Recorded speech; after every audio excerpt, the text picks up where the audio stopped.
shirkadda isgaarsiinta Golis ayaa waxa ay magaalada Qardho ee xarunta gobolka Karkaar ku qabatay munaasabad ay ku dhiirigelinayso laba dhalinyaro oo dhawaan soo bandhigay software casri ah sida ay warkan ku faahfaahinayso wariye Xabiibalada. munaasabadan oo ahayd mid lagu dhiirigelinayay Qaasim Seeraar iyo Abdixakiin Maxamuud oo ah dhalinyaro dhawaan soo bandhigay hal abuur software cusub ayna soo qaban qaabisay shirkadda isgaarsiinta Golis ayaa waxa ka soo qayb galay maamulka degmada Qardho, maamulka waxbarashada heer gobol iyo heer degmo,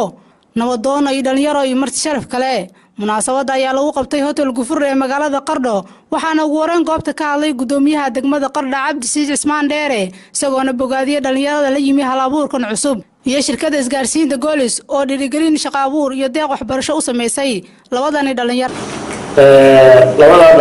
ah oo runtii la oran karo wax fiican bay ku soo kordhiyeen